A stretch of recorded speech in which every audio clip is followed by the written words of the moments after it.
are here at WrestleMania. I guess you can call it Radio Row. We're usually at the Super Bowl for Radio Row. This is for WrestleMania 40. We got Carmelo Hayes. Carmelo, how are you feeling? How are you doing? Feeling good, feeling ready. These are so exciting to be out here, man. WrestleMania weekends it's just a thrill, it's just a blast, so we're locked in. Stand and Deliver is a huge event this weekend. You're facing Trick Williams. There was a chair shot that kind of changed a lot of different things. I mean, you know, chair shots are very famous. Seth Rollins turning on Roman Reigns in the Shield. How important did you think that chair shot was for your future? It's a game changer sometimes. Yeah, I mean, when people talk about it after the fact, I can see that. I think in the moment, emotions were high, and it felt like the right thing to do. I didn't think about what lasting effect it was going to have, but I know in that, tensions were high in that moment, and I made a decision, and I stick with that decision. Can you talk about your journey getting to this point? I mean, it's not an easy career. It takes a long time, trials and tribulations. Can you just talk about your journey that has led you here and kind of what helped you persevere? Yeah, I mean, to the point where I got to WWE was its own story, right? Yeah. But once I got to WWE, it was kind of just taking a chance on myself. I always tell people the story of, like, my first match and then bumping into Shawn Michaels on the way out of the building.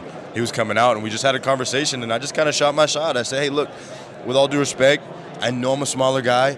I know there's a platform for smaller guys here, like a 205 Live. I don't want to be relegated to that. I want to be a top guy. I was looking up to guys at that time like Adam Cole, Johnny Gargano, Tommaso Ciampa. Those were guys who were portrayed as top guys, as champions in NXT, and that's exactly what I saw myself as. And he also agreed. He was like, yeah, I see that for you as well. And I think that's all it took was just, putting it out there and getting that opportunity. What's it been like to be around Shawn, and what have you learned from some of the NXT coaches or maybe some of the wrestlers that come down from WWE into NXT and work with you guys? Yeah, I mean, Shawn alone, I always talk about how, even having a regular conversation with him, you walk away with something, always. You know what I mean? He's so knowledgeable.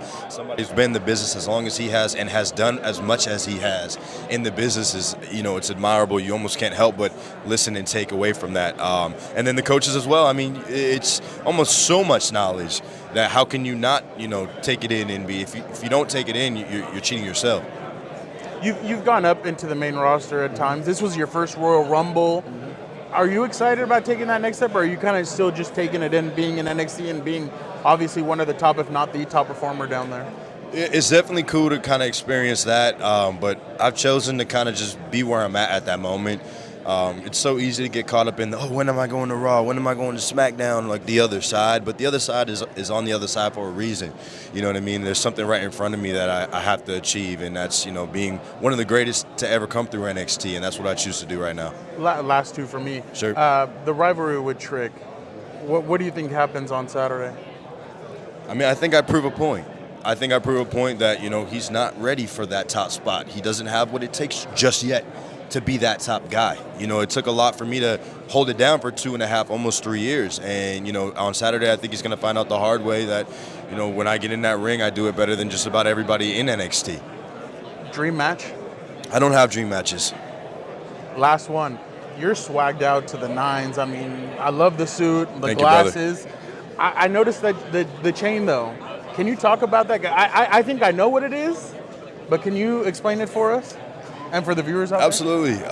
So this chain is Black Panther Killmonger inspired. And the reason for that is just because I feel like a lot of times villains are misunderstood. There's so many, villain origin stories that people want to look over because of the fact that they think that they're wrong. But in a lot of ways, the villain is vindicated. I said something on TV a couple weeks ago. The villain is only the villain when the hero's telling the story. And a lot of time, the hero only gets to tell the story. So when the villain finally gets to tell the story, you realize there's a lot of truth and there's a lot of vindication in what they're saying. So I choose to kind of portray that through Carmelo Hayes. Marvel needs to hire you to write some of these. I mean, that was Gilbert. Look at Gilbert. Gilbert has, Gilbert loved that. So we appreciate it. Good luck on Saturday. You're gonna whoop that tree.